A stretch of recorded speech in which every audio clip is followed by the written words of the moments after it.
Okay, well, we're back in our next session. This is the session that I promised you where we're going to talk to the apostles. This is going to be our final session, Bergthaler Church History Group, for this year. And I hope that you've enjoyed what we've done so far, and I hope that you have found it helpful and interesting in your own, to help your knowledge of the church, your knowledge of what has come before.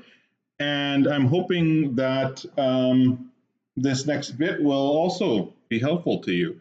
I've enjoyed teaching these classes. I've learned a lot. There's a lot of material to cover, a lot of things to go through.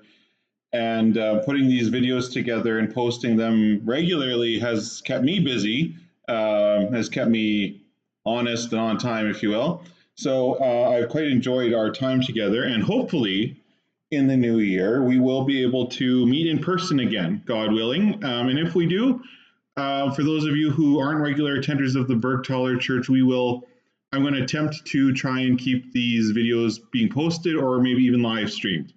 I've talked to some people about that already.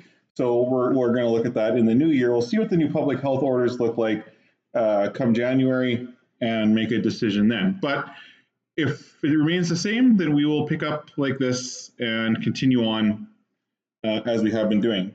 So, like I said, this last section we're going to be doing is going to be on the apostles.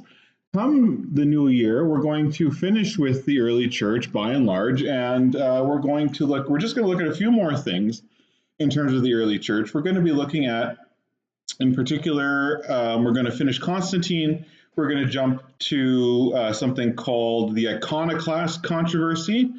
Then we're going to jump into the development. We're going to look at the development of the papacy. How did the Pope become the primate of the Western Church? How did he go from being sort of a court of appeal or a bishop on equal with Constantinople, Antioch, Jerusalem, Alexandria, to being somebody who had supreme authority in the church? So we're going to look at that, and that's going to lead us into the medieval church, where we'll look at the big events like the Crusades. We're going to look at some people in the early church or in the medieval church who had a big impact. We're going to look at the pre-Reformation reformers, and we're going to hit the Reformation, and that's where I think most of us come in. This is where we enter the stage, because for most of us, if you're from a Mennonite background anyway, you have a direct line straight back through to the Reformation. That's where most of us identify. And so that'll be a very interesting path on the way to get there. We're going to make one detour, and that will be or two detours rather. We're going to detour into the area of architecture and art. I want to talk a bit about church architecture and art, and we're also going to look at Islam. We're going to discuss the early history of Islam, and we're going to discuss just Islam in general. What is this? What is the faith of Islam? What are its core components? What are its beliefs? And how it spread very quickly from Arabia through North Africa and the Middle East, and then up into Europe, into Spain, and how it conquered Constantinople and the Byzantine Empire, and threatened even Central and Western Europe with the siege of Vienna. So we're going to take a look at that in our session coming up winter, spring 2021. So lots of great stuff to look forward to, lots of really interesting things. The early church is a difficult one. It's a difficult one for me because it's certainly not my expertise. It's difficult for me to, it's not difficult, but it's a bit more of a challenge to prepare this material than it has been with other things. I consider myself, if you ask my mom or my friends who have known me for early times, I'm an Anglophile. So British history is my very strong suit. Western Europe in the Middle Ages and in the early modern era, that's where I kind of really, really find my interest. So it's been a bit of a tough thing for me, but it's been great. I've been learning tons of stuff, and you've been learning along with me, and I've been learning along with you. So without further ado, that's what we're looking for in the new year, so stay tuned. We're not going to be back right away in the new year. We're going to be back mid-January. I will keep you informed with our emails. And as always, if you have any suggestions or questions, please feel free to email me. So today, our final class before Christmas, we're going to be looking at the apostles. This was something that we didn't look at in the beginning, and that's completely on me. I completely missed this, and I had this ready to go, all queued up, and I got really excited about the heresy in the early church series. I got really excited about persecution, and this one kind of slipped through the cracks. So we're going to take a look at the apostles and apostleship, and this will relate directly to our topic of the papacy when we get to the papacy, because the Pope claims to be an apostolic succession to the Apostle Peter. And so we're going to look at what that looks like, and we're going to see the origins of that. But we also what I want to do is also give you an idea of where the apostles, who are the foundation and the founders of our faith, what happened to them? What became of these guys? So let's take a look and just answer the question, what is an apostle? An apostle, just very simply, is a special office in the church that was granted to a select group of men for a very limited time for the purpose of spreading the gospel and establishing the church. An apostle, more generally, is a special representative or an envoy that is sent to deliver a message and is imbued with a certain amount of authority. So kind of like an ambassador, but even more so than an ambassador. And I'm not going to commiserate at all with you on does the office of apostle still exist in the modern church today? I genuinely believe it does not. So when people go out there calling themselves apostles, claiming that office for themselves, I think that's ludicrous. And I think it does a real disservice to the men who actually were apostles and who were appointed by Christ for that office. And the defining quality that really separated apostles from other elders in the church and elders today and church leaders today was that they had a direct commissioning from Jesus himself. In other words, these are all men who had physically encountered Jesus and received the apostolic office directly from him. So it's not even a question of I know Jesus. I've seen a vision. These are people who actually encountered him and were commissioned by him specifically for the purposes of being a messenger, and they are imbued with power and authority. It's very common in Pentecostal and in charismatic circles for people to claim to be apostles, and you can see why. It gives people a certain amount of cachet. It's a high office. It gives them, imbues them with a certain amount of authority. And, if they claim to have visions or perform miracles or get prophecies, well, if they're apostles, absolutely, why wouldn't they? But what we have to understand is that this office of apostle is limited in time and space to a very select group of men. And we should not do them the disservice of taking on to ourselves a title that has not been given to us simply because we think it sounds better or we want to aggrandize ourselves. The title of bishop, of elder, of priest, of preacher, of pastor is a very high office in and of itself, and the Bible makes that very clear. The office of elder is extremely important to the church and is not to be taken on lightly.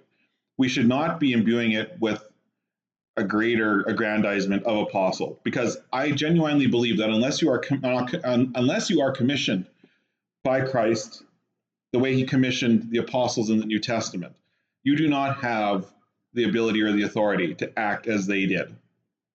They did something special. They set the foundations of the church. They spoke authoritatively. They spoke God's word authoritatively. They wrote it down. Nobody since then has done that. So I'm not one of those guys who says, yes, there's apostles. No apostles nowadays. The last apostle to receive his commissioning was the Apostle Paul, and his commissioning generally follows the same rule. You remember that he was a persecutor of the church, but if we take a look at Paul's commissioning, we see that it generally follows the same kind of rule. So Acts 9:3-7 records this event. It says, "Now as he went on his way, he approached Damascus, and suddenly a light from heaven shone around him. And falling to the ground, he heard a voice say to him, 'Saul, Saul, why are you persecuting me?' And he said, 'Who are you, Lord?' And he said, 'I am Jesus, whom you are persecuting. But rise and enter the city, and you will be told what you are to do.' The men who were traveling with him stood speechless, hearing the voice, but seeing no one. I think that this is important. The men they heard the voice, but they did not see what Paul saw. Paul saw Christ. They did not. They saw a light. He saw Christ. And what we see here is Paul being told, I have a bigger job for you. I have a bigger role for you. You're going to go into this town and you're going to get instructions and you're going to do as I tell you to. And from that moment, he was commissioned as an apostle. It's quite something how Jesus can simply turn things around on a dime. Jesus sets the foundation of the work of the church, rather the foundation of the church on the work of the apostles. In Matthew 16:13-19, it says, Now when Jesus came into the district of Caesarea Philippi, he asked his disciples, Who do people say that the Son of Man is? And they said, Some say John the Baptist, others say Elijah, and others Jeremiah or one of the prophets. He said to them, But who do you say I am? Simon Peter replied, You are the Christ, the Son of the living God. And Jesus answered him, Blessed are you, Simon Bar-Jonah, or Simon son of Jonah. For flesh and blood has not revealed this to you, but my Father who is in heaven. And I tell you, you are Peter, and on this rock I will build my church, and the gates of hell shall not prevail against it. I will give you the keys of the kingdom of heaven, and whatever you bind on earth shall be bound in heaven, and whatever you loose on earth shall be loosed in heaven. This is Jesus establishing the foundation of the church in the apostleship, not only of Peter, but of the apostles generally. That's the general Protestant interpretation of this verse. However, the Roman Catholic Church interprets it a little bit differently. The Catholic Church interprets Peter's commissioning as being indicative of him being granted leadership of the church, and they say that this is the basis of the Pope's authority. In fact, if you go to St. Peter's Basilica in Rome, and you look at the dome, around the dome, on the base of it, is inscribed this verse, You are Peter, and on this rock I will build my church. And Jesus is using kind of a play on words. It's a bit of a pun, although it's not intended to be funny. It's a figure of speech. You are Peter, tu es Petros. Petros, you are Peter, Petros, rock. His name means rock. You are Peter, you are the rock, and on this rock, Peter, I will build my church, and the gates of hell shall not overcome it. It's an interesting image, the gates of hell. Why the gates of hell shall not overcome it? What does that mean? Like why wouldn't he say the armies of hell? I mean, we in the church, we kind of think of ourselves as being surrounded. We're surrounded on all sides. We have enemies everywhere. We're on the defensive. We're not on the attack. But the imagery here is that the gates of hell will not overcome it. Well, wait a minute, the gates of hell, does that mean that we're attacking them? Hell. We're attacking hell. We're attacking evil. We're on the attacking side. And if you look at it that way, it really makes sense because Jesus gives us victory, or Jesus has victory over sin and death. He has defeated the devil. So he has victory. And in this case, it makes a whole heck of a lot of sense. He has defeated them. They're on the defensive and they're on the way out. They're under siege. Remember the imagery of the sieges that I talked about with Rome. They are under siege. And it is the gates of hell. It is evil that will be destroyed by Christ. The church will not be destroyed by evil. We will not be destroyed. It's impossible. We're on the winning side. We're in the winning team. It's done. It's over. The victory is ours through Christ. And that's the great assurance of the church, is that we need fear no one. There is nothing that anybody can do to you worse than death. They can kill you, but that's it. And we have been promised that if we fight faithfully to the end, and if we are faithful to the end, the rewards that are in store for us in heaven with Christ are beyond worldly pleasure, worldly imagination. And we have absolutely nothing to fear from death. And that is the power of the church. We cannot be defeated. We may be harmed, we may be injured, we may be slashed at, we may be beaten down, but we are never, ever defeated. And that is through the power of Christ given to him by God, working through the Holy Spirit. While the Catholic Church views this passage that we read as Peter receiving this commission of being the head of the apostles and therefore the head of the church and receiving apostolic authority and being sort of the head of the church on earth, the Protestants, we tend to view this as Jesus saying that Peter, and by extension the apostles, are the foundation of the church, that their work and their teaching is going to be used by God to establish the firm foundation of the Christian church, as indeed it was. Apostles wrote scripture, the letters of Paul, Peter, John, James, Jude, as well as Matthew's gospel are apostolic letters and writings that form the majority of the New Testament. And these are widely recognized as being scripture, and they have been since they were written. I want to talk a bit about the power of the keys. The power of the keys. This is something that you will see when you look at church history. You will see this notion of the power of the keys, and this is a power that the Pope claims. Now, if you remember back in that verse, what he says, whatever you bind on earth will be bound in heaven, and whatever you loose on earth will be loosed in heaven. So what does this mean? Now, through this, the popes claim that they have a specific role, a specific authority as the apostolic leader of the church, that they can bind and loose things in heaven. So if you excommunicate someone from the church here on earth, they will be excommunicated from the church in heaven. If the Pope offers forgiveness to somebody on earth, they will be forgiven by heaven.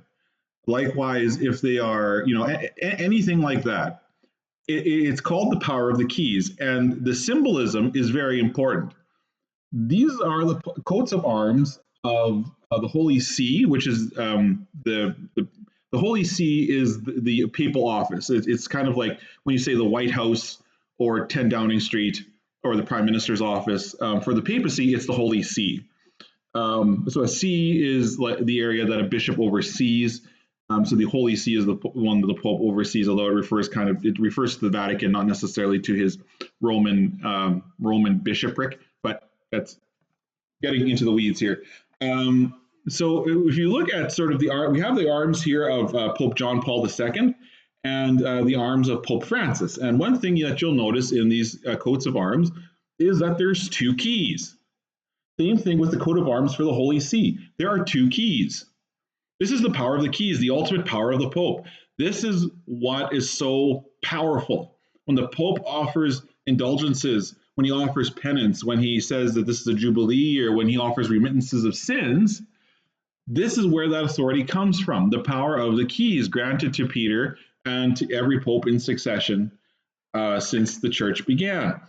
And what you see in these coat of arms is a clear claim to that. Now, what you see is that, and what's interesting is the cord. You have a cord here that binds these two keys.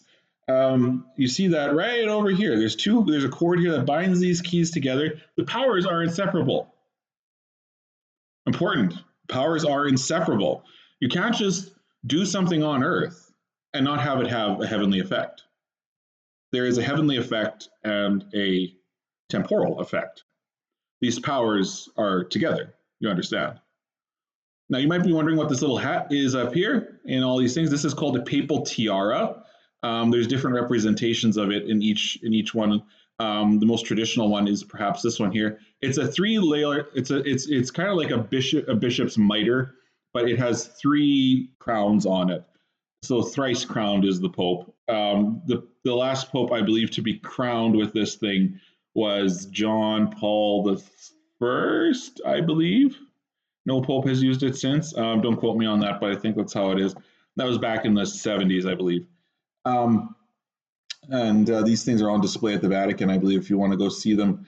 But in any case, that's the power of the keys. And just a few more words. I mean, this is one reason why art is important. When you understand how to read symbols, going to Europe and going into these churches makes a lot more sense. It's a lot more interesting. This is the shield here of John Paul II. You see this M. This represents his devotion to the Virgin Mary. That's what this M is here for. If you look over here at this shield, Pope Francis has IHS. What is this symbol of? What is that a symbol of?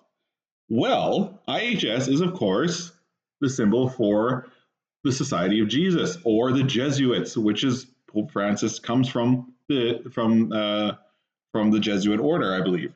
And that's so this is indicative of his origins there. So, and you'll see different things like this in Roman churches. But if you learn to read coats of arms, it's very interesting what you can learn. So we're going to move on. So Peter the Apostle. This is a painting by Caravaggio, beautiful painting by a wonderful artist, and Peter is widely acknowledged by the church as the leader, but not the overlord of the apostles. He writes 1st and 2nd Peter in the New Testament, of course, and he preaches in Asia Minor. That's generally accepted where he's done his work. And he's also widely recognized as a leader of the Church of Rome. So he kind of makes his way around Asia Minor, which is Turkey, roughly, nowadays. And then he goes to Rome, and he is crucified in the Neronic persecutions in AD 64. You'll remember we talked about that back when we talked about persecution in the early church. And in fact, Jesus prophesied his death to him in John 21, verses 18 to 19. Now, Peter is executed when he's an old man, and he's not a Roman citizen, remember. So he gets to be executed by crucifixion, which is a particularly horrifying way to go. And tradition has it that he did not feel worthy to die in the same way that Jesus had. So he told his executioners to crucify him upside down. And that's what we're seeing here, is that they're preparing to crucify him upside down. And it is said that his friends buried him on the Vatican Hill in Rome, and that is where St. Peter's Basilica sits today. So if you go to St. Peter's and you see where the altar is, that is the traditional burial site of the Apostle Peter. And I believe the obelisk on the outside in the St. Peter's Square outside the Vatican is the traditional place of his execution. I'm not sure about that, but so he was taken from that place over to the hill where he was buried.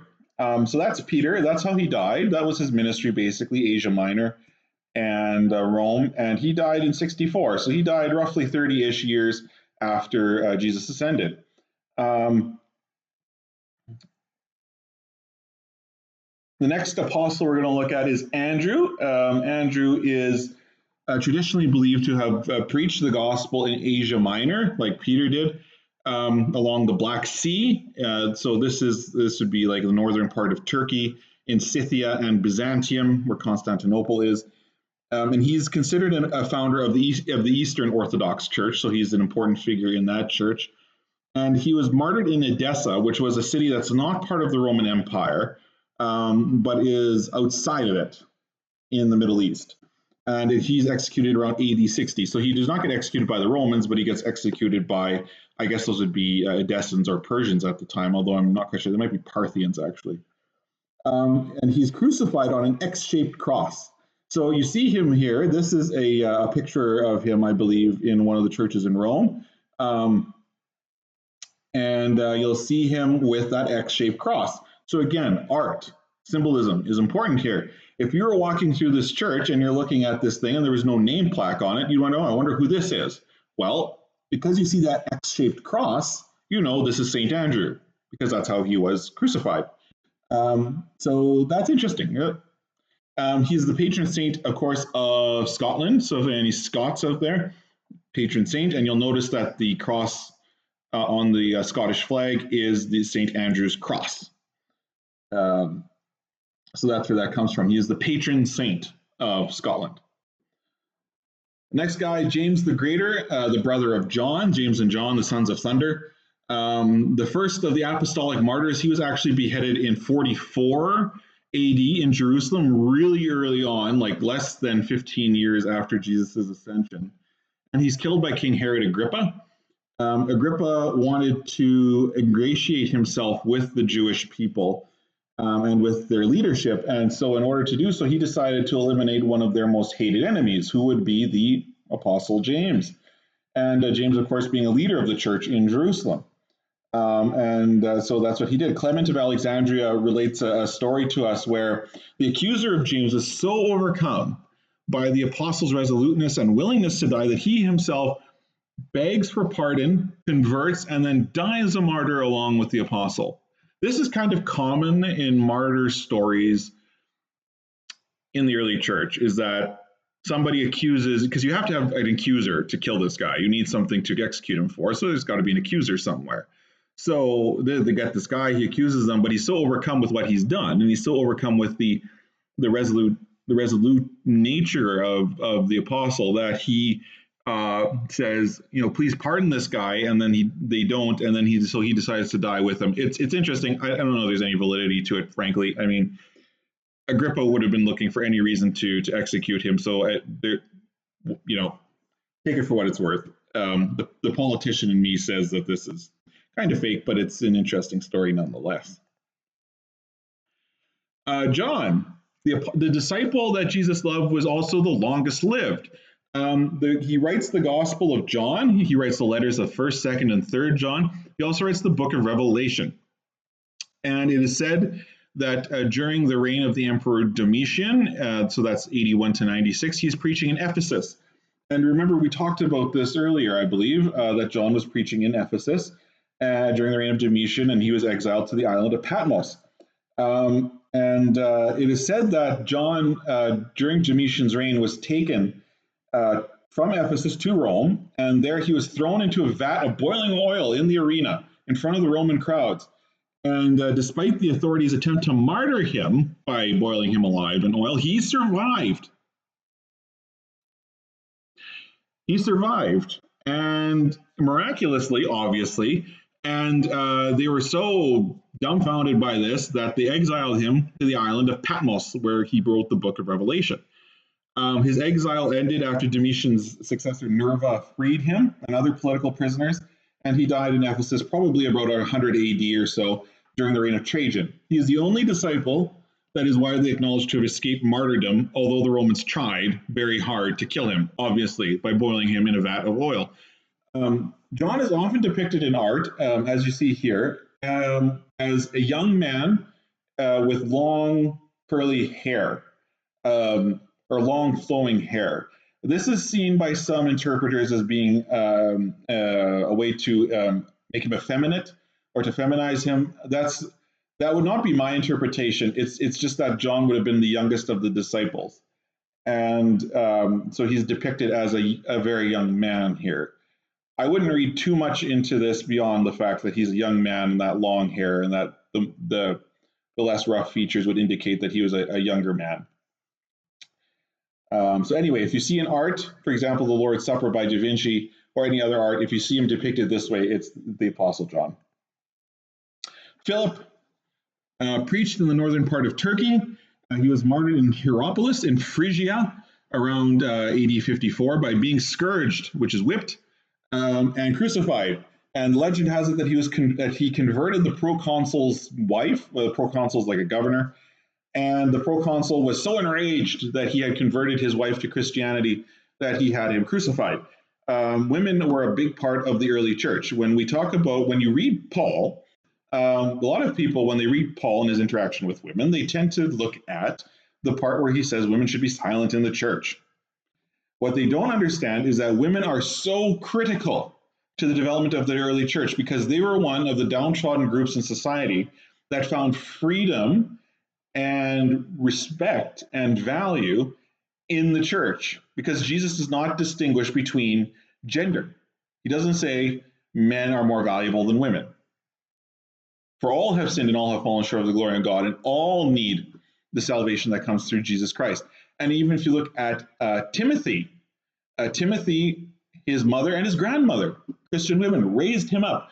This man who Paul appointed to bring the gospel to parts of Greece, he got his faith training from his mother and his grandmother, faithful women. Faithful women are so powerful in the church, so powerful, even up to today. So do not lose heart, women. You are so important in the church. It is not just men. Men have been given a special responsibility in the church, but you have also been given a special responsibility in the church. And your faith is just as important and just as influential as any man's faith.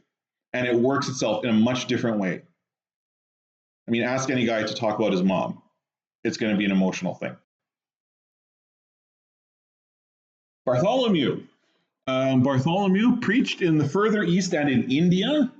So that's quite a ways to go in the early church time, less than 100 years, remember. And he was likely martyred in Armenia by being skinned alive and beheaded. And he's often portrayed in art like this, carrying his skin. This is a picture that I got to take at the cathedral in Milan.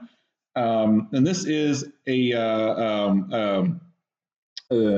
sculpture by Marco, I can't pronounce this, d'Agrigate, Marco d'Agrigate, who is an acolyte or a student of Leonardo da Vinci. And you can see Da Vinci's influence by the anatomy that you can see, the musculature, how every muscle is defined and properly in its place. And this reflects the Renaissance obsession with understanding the human body, with understanding how things work, what the structures were inside. And this it demonstrates a lot of new knowledge and new thinking. And he's, of course, St. Bartholomew there is carrying his own skin. He was flayed alive, but that's often how he is depicted. So if you're in art, if you're looking at a painting, or you're looking at a statue, and you see a guy carrying his own skin, probably St. Bartholomew. This is a fantastic sculpture, by the way. If you go to Milan, see the cathedral, you have to see the cathedral. It is spectacular. Matthew, the apostle, also the evangelist. He wrote his gospel, and then he preached in Parthia, which was to the east of the Roman Empire, and in Ethiopia, in Africa, and that's where he is martyred in AD 60. Tradition has it that he was killed with a halberd or burned at the stake in the city of Nadaba in Ethiopia. You can look this up where this is. A halberd is basically a long pole axe with an axe on the end, and it's designed to kind of take out your enemies at a distance, but also to pull guys off of horses. And halberds were an important part of medieval warfare later on, just in case you're interested. St. Thomas, unfortunately, unfairly, I think, enters history as Doubting Thomas. And the doubting apostle, it's unfair because he didn't really doubt for all that long. I mean, of all the things that could be recorded about him in the New Testament, it was the fact that he doubted, that unless I see with my eyes and feel with my hands the wounds, I won't believe that Jesus is raised from the dead. And this is what he's remembered for. I mean, it's unbelievable. And unfortunately, he doesn't get much credit beyond that. But he didn't really doubt for much longer, and he ended up being one of the great champions of the faith. He preaches the gospel in India, of all places, and he's alleged to have enraged the local pagan priests who spear him to death in AD 72 in Chennai, in India. I'm going to show you where this is, because this is important. Chennai is over here. Look at that distance. From here in the Middle East, Jerusalem, the foundation of Christianity is here, all the way over here. That's where Doubting Thomas went. I think that he has earned the right not to have his name associated with a doubter anymore. I mean, frankly, that's incredible if you consider the amount of time it would have taken to get there, and that he would have preached throughout the Middle East, the Far East, down into India. Incredible, absolutely incredible. And actually, there was a church that was, I believe there's a historical church that existed in India for several hundred years after this, and even existed into the early modern time, that was believed to be founded by Thomas. I'm not going to stake my reputation on that, but that's what I've read. Then there's the apostle known as James the Less, may also be known as the brother, James the Lord's brother, or James the Just.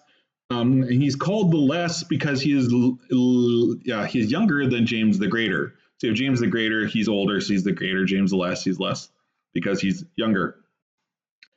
He's beaten and stoned by the Jews and has his brain bashed in with a fuller's club in Jerusalem. But there's some debate about his death, but he did die in Jerusalem after angering the Jewish leadership there. Simon the Zealot. This guy is preaches in Mauritania, in Africa, and in Britain. And he's martyred in 74 in Britain after being sawn in half. Either that or he's crucified or beheaded. The sawing in half thing is really the most dramatic thing. And so if you see a guy in a statue or in a painting and he's got that saw, you can see he's holding a saw there, probably Simon the Zealot, because he was sawed in half. That's how you know. The art is important. Symbolism is important for understanding art. Next guy, Jude. Not much to say about him. He's crucified in Beirut in AD 65, or what is today modern day Beirut. This is not the best of Van Dyck's portraits, I would say. It's I'm a big fan of Anthony Van Dyck, but I don't know if this was done by the master himself because it doesn't look fine enough. But in any case, that's a different thing for a different day. Matthias, stoned in Jerusalem, beheaded in AD 80. He lasts a pretty long time. And then the Apostle Paul, apostle to the Gentiles. That is his role. Peter is sent to the Jews, and Paul is sent to the Gentiles. Paul is, of course, one of the main authors, or the main author, perhaps, of the New Testament, and he pens the letters of Romans, 1st and 2nd Corinthians, Galatians, Ephesians, Philippians, Colossians, 1st and 2nd Thessalonians, 1st and 2nd Timothy, and Titus. And he was arrested falsely on a charge of inciting a riot in Jerusalem, as we all know. If you've read the book of Acts, you'll know this story. He appeals to the emperor in Rome, even though the king at the time and the Roman governors say, look, there's no reason for any charges against this guy. We could let him go, but he appealed to Rome, so we've got to send him to Rome. And so he appeals to the emperor in Rome, and he can do that because he's a Roman citizen. Peter can't do that, but Paul can. And he's taken to Rome, and his journey is chronicled in Acts. He's put under house arrest for 2 years. And some accounts state that he was released and preached in France and Spain before returning to Rome and being arrested by Nero. I don't know about that. Difficult to say. Timelines can be a little bit difficult, but that's part of the tradition, and there's debate about that. But he's martyred in Rome in the same persecution as Peter under Nero in AD 64.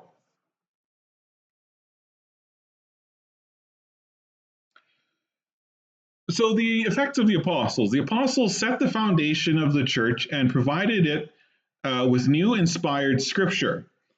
And several early church fathers are among their disciples, as we've discussed previously. These would include Polycarp, the bishop of Smyrna, and Clement, the bishop of Rome. There is a clear line from the apostles through into the church and into the modern day. And this is the part where, I would generally have you ask questions if you have questions, but no questions. So if you have questions, do email them to me. That takes us to the end of what happened to the apostles. As you can see, they didn't last very long. Their contribution was big, but limited. And the Holy Spirit, Jesus through the Holy Spirit, empowers the church to survive without apostles and to use their writings and the inspired text that they do write down to spread the gospel. And their mission is really, once their mission is done, they're taken out of the world. That seems to be it. And, they have this high office of leadership, but once the office is over, they're given their rest, if you want to look at it poetically, I suppose. So anyway, that takes us to the end of this session. As I said, it was going to be a shorter session than normal. When we come back in the new year, and I will be in touch by email, we're going to be talking again. We're going to finish up the early church. We're going to look at some issues in the early church. We're going to look a bit at Islam. We're going to look a bit at architecture and art. And then we're going to talk about the medieval church and the Crusades. And I know you're all probably just waiting to learn about the Crusades. Those are the big ones. That's the big one. Everybody's interested in the Crusades. There are 6 of them, or 6 main ones anyway. And what are they about? Why did they happen? Are the Crusades really an indictment of Christianity, or do they have a purpose? And then we'll get to the Reformation, hopefully, by by the end of our next time together. So in any case, I'm going to say goodbye to you, wish you all a happy Christmas, and hopefully we can all meet together face to face at the coming of the new year. So have a happy Christmas, and we'll see you later.